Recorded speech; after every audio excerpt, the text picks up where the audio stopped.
오늘 나간 방송에서 살짝 다루긴 했는데 검찰이 수사를 해보니까 국정원 특활비 국정원장들한테 MB가 직접 가져와라 이렇게 지시했다는 보도가 나왔어요. 이게 참 큰 보도인데 예. 이재용이 석방되는 바람에 그렇지 완전 묻혔죠. 네, 우리가 너무 다들 흥분한 바람에 이게 묻혔는데요. 큰일이죠. 왜냐하면 검찰이 이명박 대통령을 주범으로 적시했잖아요. 예. 그럼 이 주범으로 적시했다는 건 김백준이 주범이 아니라는 거잖아요. 둘이 공범 관계인데 주범이 MB고 김백준은 뭐 종범이다 이런 의미잖아요. 그런데 이제 또 묻힌 게 있어요.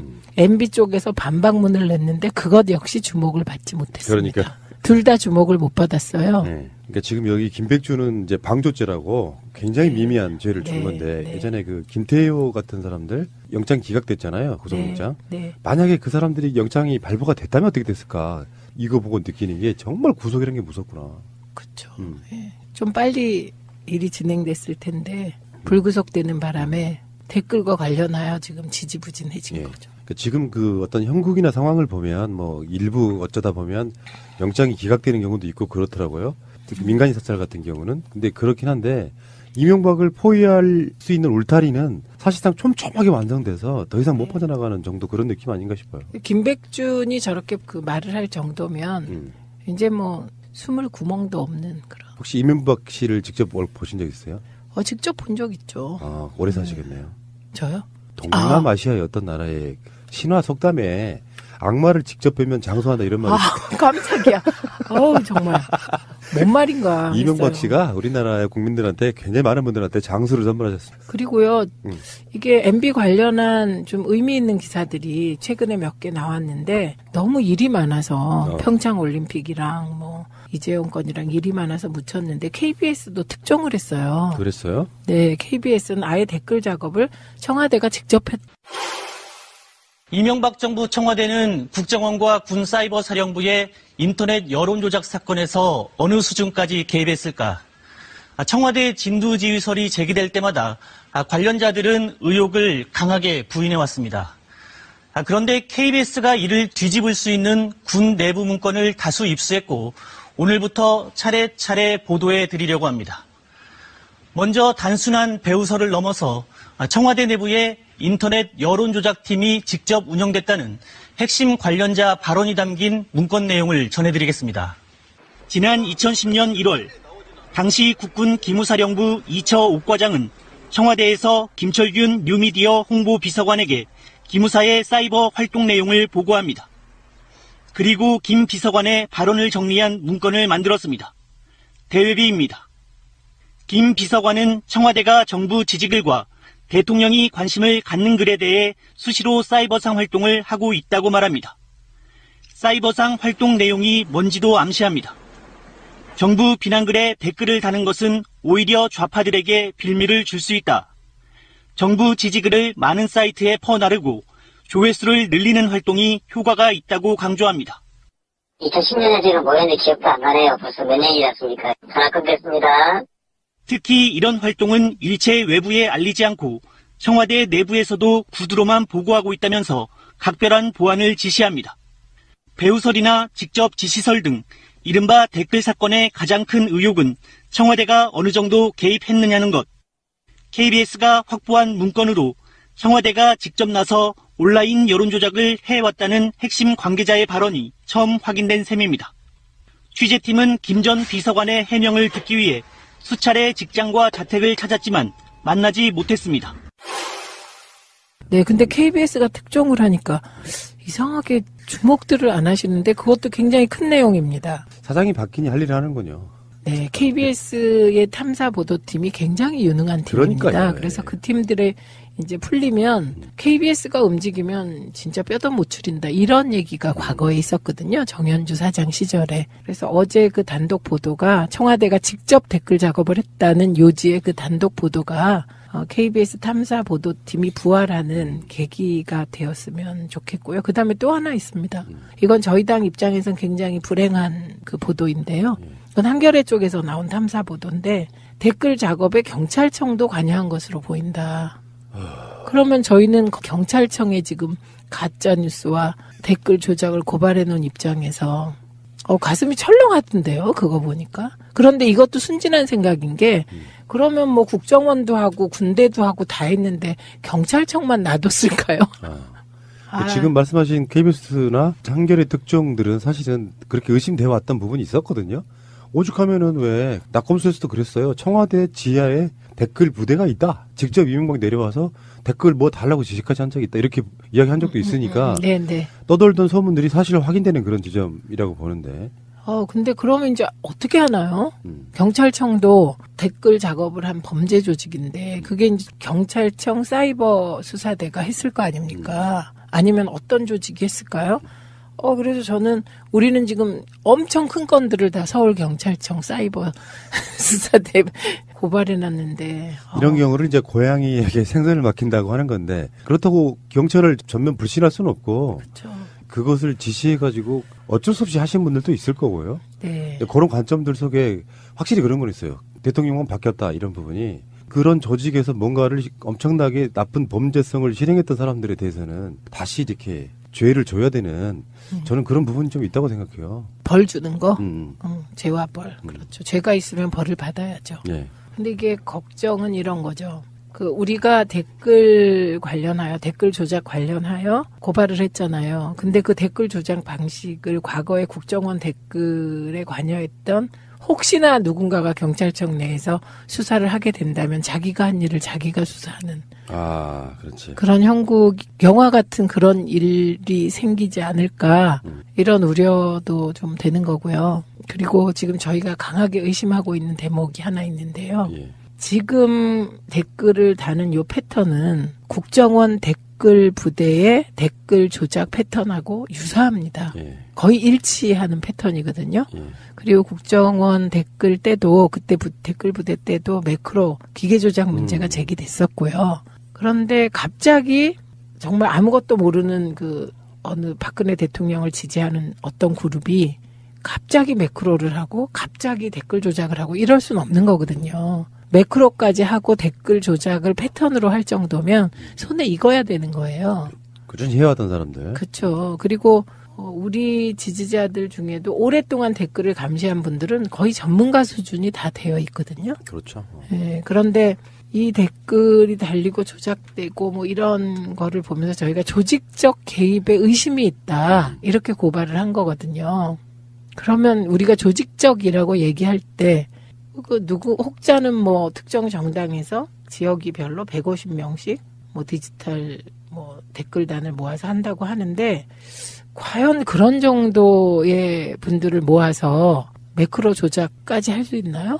그래서 그런 문제는 아닌 것 같고요. 저는 그런 의혹이 아닌 것 같고 뭔가 댓글 부대의 잔류 부대가 있는 게 아닌가 하는 강한 의혹을 갖고 있습니다. 이런 일로 이득을 보는 자들 가장 강력한 의심이 드는 거는 지금 자유한국당의 디지털 관련한 어떤 조직 그리고 정말 남아있을 수도 있는 이명박의 어떤 그런 조직 그리고 저는 이런 거 하나 더 의심해 보거든요.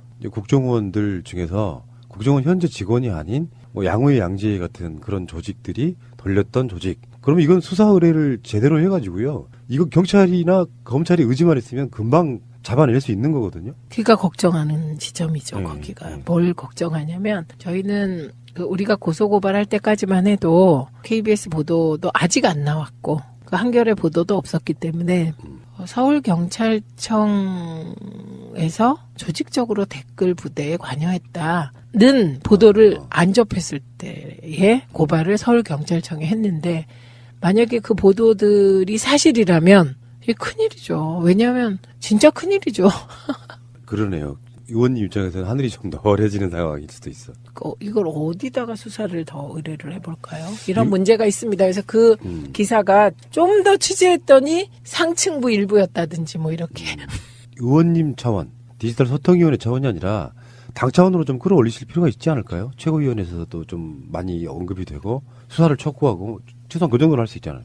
네, 수요일날 다음 주 수요일날 가짜뉴스 댓글 조작 법률 대책단 단장과 제가 같이 최고위에 일단 참석해서 관련 보고를 할 겁니다. 사태가 심각하다. 네. 자, 그러니까 온전하지 못한 정치 세력이 국민 여론을 억지로 조작해낸 사건이거든요. 네. 거기에 이제 언론사들이 합세해서 여론조사까지 조작하고 그러면서 마치 굉장히 국민의 지지를 받는 것처럼 여론조사와 댓글을 통해 가지고 여론을 바꾸려고 했던 네. 이것은 엄청난 범죄거든요. 실제로는 민주주의 국가에 있어서 여론조사라든지 댓글 이런 거를 조작하게 되면 민심이 완전히 왜곡돼서 이게 민주주의를 해치는 가장 최고의 적이다 저는 이렇게 보는 거거든요. 예전부터 제가 주장해왔던 부분이고. 그게 사람의 심리라는 게 사람은 늘 친구 따라 강남 가는 거예요. 친구가 하면 나도 쫓아가고 내 친구가 이렇게 생각하면 나도 비슷하게 생각하고 그게 이제 인터넷상에서 좀 민감한 기사가 올라왔는데 그 기사에 그 많은 추천을 받은 댓글이 올라오면 그게 여론인 것처럼 느낄 수가 있죠. 모든 국민이나 모든 시민들이 전부 시시비비를 다 재시고 다 자기 기준으로 보는 건 아니거든요. 많은 사람들이 너무 바빠요. 너무 바빠서 뭐 와글와글 뭐 댓글이 많이 달린 와글와글 기사를 들어가 보고 그런 거잖아요. 구석구석 살필 시간이 맞습니다. 없어요. 그러니까 사람의 생각에 영향을 주는 거죠. 이게 과거에 생각이나 판단에 영향을 주는 정보를 제공하는 게 언론이었는데 지금 언론은 뭐 전문성도 떨어지고 열정도 떨어지고 과연 민주주의의 제4부라는 언론으로서 제대로 기능하는 언론이 있나 하는 의구심이 들 정도의 상황이잖아요. 그런데 이제 굉장히 긍정적인 의미에서 SNS 문화가 활성화된 건데 그 SNS 문화조차 왜곡되고 오염된다면 그 언론이 하는 공론장 역할을 언론이 못하니까 SNS에서 공론장을 형성해 온 거잖아요. 지난 9년 동안. 거기에 팟캐스트들도 있는 것이거든요. 근데 이제 그 SNS 공론장마저 오염되고 왜곡된다면 이제 또 다른 청정 공론장은 어디서 어떻게 만드나 이런 걱정이 되는 거죠. 기득권이라는 건 아직까지도 우리보다 훨씬 많은 힘을 갖고 조작하려고 덤비는 이런 부분은 일종의 저항 같은 건데요. 반발, 저항 이런 건데 국민들 뜻이 좀 모아지는 부분이 있다면 그것도 어느 정도는 이렇게 정리가 될 거라고 보는데 그런 걸로 여론 조작이 안 된다는 거를 네. 그도 세력도 알아야 돼요. 대통령 지지율이 잠깐 빠지고 이런 정도는 제가 봤을 때는 그 큰 영향을 주지 못한다 이렇게 생각을 하거든요. 다시 반등했죠. 근데 언론이 지지율이 50%대로 떨어지니까 마치 50%로 떨어진 것처럼 59% 뭐 57% 이런 거였는데 그렇게 하다가 지지율이 다시 60% 넘어가서 63% 5%까지 간 건 별로 강조해서 보도를 안 하니까 국민들은 문재인 대통령 지지율이 하향 추세구나. 이게 머리에 박히게 이것도 조작하는 거죠. 근데 최근의 흐름 속에서 보면 오늘 김민웅 교수님 글 혹시 보셨어요? 김민웅 교수님 글은 정말 널리 전파해야 돼요. 그래서 그건 이따가 이주영 실장이 한번 읽어주시면 좋을 만큼 글이 좋아요. 지금 상황을 굉장히 우려 섞인 마음을 잘 전달하셨고요. 그다음에 지금 이제 남북 간에 화해 모드를 조성해서 어떻게든 평화를 지키려는 문재인 대통령과 민주당이 있고요. 그리고 이 6차 방정식, 한반도를 둘러싼 6차 방정식에서 다들 바라는 바가 다른 거잖아요. 연관된 국가들이. 그래서 이번에 이제 미국 같은 경우는 트럼프 대통령이 매파 중에 하나인 부통령을 보내잖아요. 펜스 부통령을 보내면 이게 이제 북한과 미국은 지금 강대강 대치잖아요. 그런데 또 강대강이지만 또 막 그렇지 않은 움직임도 있거든요. 예, 그러니까 이 강대강 속에서 대화로 무엇인가를 풀 것 같은 분위기도 또 트럼프 대통령이 흘리기도 하는 거거든요. 그러니까 이건 뭐냐면 지금 한반도를 둘러싼 상황이 복잡하다는 거예요. 그리고 북핵 위기가 하루아침 일도 아니고 20여 년이 지난 오래 묵은 일이잖아요. 그러니까 그만큼 풀기 힘들다는 거잖아요. 그런데 여기에서 대원칙을 흔들라는 세력들이 있는 거예요. 그렇죠. 저는 대원칙이 평화라고 생각합니다. 예. 그래서 이 평화를 지키면서 북핵 문제를 푸는 게 일이라고 생각해요. 그리고 통일보다는 그냥 평화를 계속 지키다 보면 교류하게 되고 저는 거기까지가 지금 시기 우리의 목표가 아닌가 이렇게 보거든요. 그런데 그렇게 평창올림픽을 통해서 평화의 신락 같은 희망, 이 엄중한 환경 속에서 희망의 불씨를 피워가려고 애를 쓰는데 거기에 색깔론을 덧치워서 평양올림픽이라고 하고 여자 아이스하키 팀, 남북 단일팀에 대해서 요즘 젊은이들이 갖는 어떤 마음의 어둠이 있잖아요. 그렇죠. 그 어둠과 결합시켜서 흔들고 이거는 정말 해서는 안 될 일이고요. 그 여자 아이스하키 팀에 대해서 채널A가 했던 왜곡 보도는요. 그렇죠. 그런 종편은 사실 취소 당해야 되는데 네. 지금 방통위도 너무 방심위가 구성됐으니까 좀 기대를 해보도록 하겠습니다. 예. 방심위가 겨우 지난주에 구성됐어요. 예, 그래서 방심위가 제대로 역할을 해주기를 기대하고 우리도 방심위에 고발 많이 해서 이 방심위가 일을 하도록 만들어줘야 되고요. 모든 국가기관은 그냥 놔두면 관료의 논리에 빠집니다. 그러니까 종편이나 뭐 방송을 보고 저거 문제가 있다 이렇게 생각하면 공정성 훼손으로 그거 방심위에 고발하시면 됩니다. 그래서 주의 이상 받으면 그게 법정 제재예요. 그래서 벌점이 가해지고 그 벌점이 가해지면 얼마나 귀찮은지 아세요? 담당 PD가 방심위에 불려가요. 굉장히 귀찮은 일일 뿐만 아니라 지난번에 이제 TV조선의 경우 조건부 허가를 했잖아요. 근데 조건부 허가했다고 비난을 많이 하셨는데 그 조건부가 엄청난 조건입니다. 그러니까 같은 항목으로 4번 법정 제재를 받잖아요. 그러면 시정명령이 들어가요. 그리고 다시 또 4번을 받으면 또 시정명령. 이렇게 해서 시정명령 3번을 받으면 취소할 수 있습니다. 예, 그러니까 방심위에 심의 요청하는 거 편파 왜곡 보도를 보고 화나잖아요. 그러니까 일단 먼저 화를 내고 그 다음에 방심위 딱 들어가서 전자민원 클릭 홈피 들어가서 그 다음에 민원 신고 클릭 그래서 클릭 3번으로 끝날 일이거든요. 예, 그렇게 해서 많이 고발하고 원래 방구가 잦아야 DONG가 나오잖아요.